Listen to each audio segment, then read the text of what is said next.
there, I'm Kim from sunny Arizona. And I'm Kara from vibrant Atlanta, Georgia. Welcome to our channel, the Kara and Kim Live podcast. We're both seasoned realtors with a passion for all things real estate. From market trends to insider tips, we're here to guide you through the journey of buying and selling homes. But that's not all. We'll also take you on a journey getting to know various small business owners. Whether you're a first-time home buyer, need more space for your growing family, or just curious about the market in Phoenix, Arizona, or a seasoned investor, or you're looking for insights about the metro Atlanta area, we've got you covered. Our podcast is designed to be informative, engaging, and a bit fun too. We love interacting with our listeners, so don't hesitate to reach out with your questions or topics that you'd like us to explore. Subscribe to our channel and join us on this exciting journey. New episodes will be coming your way regularly, filled with fresh content and expert advice. So hit that subscribe button, turn on notifications, and let's do a deep dive into the world of real estate together. Welcome to the Kara and Kim podcast.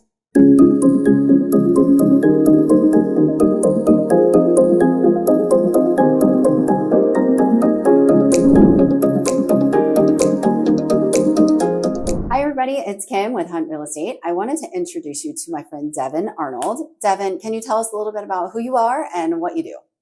Yes, I am a mortgage loan officer with a mortgage brokerage called Breeze Mortgage, and I have been a loan officer for about 6 years.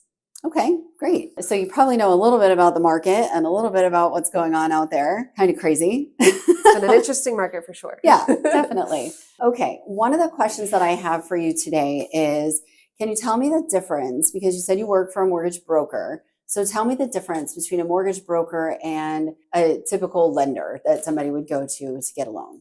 Yes. So a direct lender is going to be limited to only the products and pricing that they offer. So they're limited to maybe a few different types of loan products and only their pricing.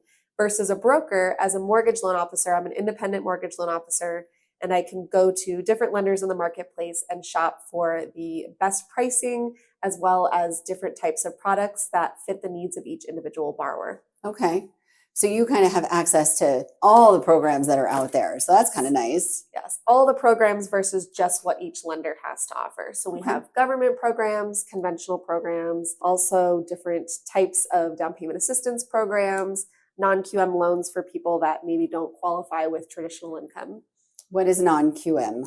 Non-QM means non-quality mortgage. So it doesn't fit the standard conventional guidelines for Fannie Mae and Freddie Mac, the government agencies. So it's going to be a little bit more flexible guidelines. So we can do loans based on your bank statement income or stated income loans for self-employed borrowers off their 1099s, and just kind of some flexible programs for people that maybe don't qualify with a traditional conventional loan. Okay, awesome. Thank you. Can you also go into a little bit more detail on what types of products you offer, different types of mortgages that are out there? I know a lot of people don't know all the different types of mortgage. They just think I'm getting a loan for a house. Correct. So most people, when they go get a mortgage, are going to go either with a conventional mortgage or an FHA loan, which is a government-backed program. So we do offer those, and those are great if you have W-2 income and you're pretty straightforward with your credit score, have a high credit score, and straight W-2 income. There's some more flexible programs for people that maybe don't have traditional income. So if you're self-employed, it may be easier to go with a different non-QM program to help you get qualified. Or if you're a veteran, there's some programs with 0% down that are very helpful to help veterans get into homes, as well as down payment assistance for anybody who needs help covering that down payment or some closing costs as well. Or with maybe some lower credit scores, offer a little bit more flexibility with qualification. So there's tons of different products out there. And the benefit of being with a broker is we can go search for those products as they come out and be able to utilize those for each borrower. Great. It sounds like you have it all covered. We try. Okay. So you touched on it a little bit, but what types of down payment assistance programs are out there? I know you talked about closing costs and things like that. So there are opportunities that somebody could get into a house without coming in with a down payment and without paying for all of their closing costs?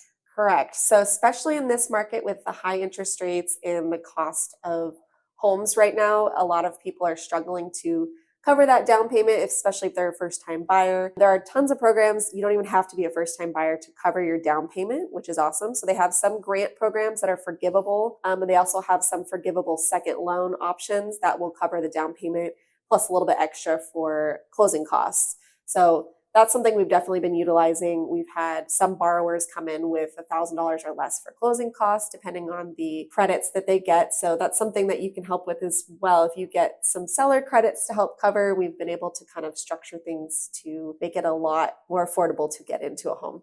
Definitely. Okay. And that is definitely something that we've done in the past, is utilizing seller credit to help offset some of those costs. So definitely options out there. Talking to a lender, mortgage broker, definitely helpful to get ahead of that. Start talking about that before we start going and looking at houses, and knowing what you can get into. All of that is great. So with that, when is a good time for somebody to start talking with a lender? So I love this question. It is never too early to talk with a lender. Once you start thinking about buying a house, or before you even feel like you're ready, it's always a great idea to speak with a lender and kind of see the big picture, where you are now, or where you're at now, and where you need to be in order to get into a home. It's also a great way to be able to look at the options and know what to expect when you buy a home. There's a lot of unexpected costs that people aren't aware of, and it's our job to educate each first-time buyer, or even if you're a repeat buyer, on the entire process and what to expect, so you know before you go shop with your real estate agent. Definitely. And not only that, like to your point to that, every situation is different. So you could have bought 5 homes, and still the 6th home is going to be a different scenario than any of the rest. Like, it's always a different situation. Every situation is going to be different. Exactly. And most people, and this is the way I look at it, we see loans all the time, every single month. So we see this scenario over and over and over. We're experienced with it, versus most people only go through this a handful of times in their lifetime. So it's understandable. We don't expect everybody to know everything about the process. And it's just our job here to support and educate each buyer. Absolutely. And that's kind of what you do as well as me. We walk you through the steps. We do this all day. We know what is going on in the market right now. We know what it looks like, every situation. So we can help navigate through all the process. Exactly. And for people that are coming to us first before they even start the shopping process, I look at us like consults. We're here to consult with you, to show you what you might need to do, what you might need to change in order to prepare, how much money you need to save, where you need to get your credit. We can help you. We can suggest how to help improve your credit. We can get you linked up with people that can help you repair your credit. So it's never, ever too early. Even if you don't feel like you're anywhere near ready to buy a home, we're here to show you how to do it. Awesome. Okay. Well, I think we covered everything. I think this was great information that we can get out to everyone. Hopefully we can help someone get into a home soon. We're happy to help. Any questions that you have, feel free to reach out to either Devin or myself, and we're happy to answer any questions for you and get you started. Thanks, All right. Kim. Thank you.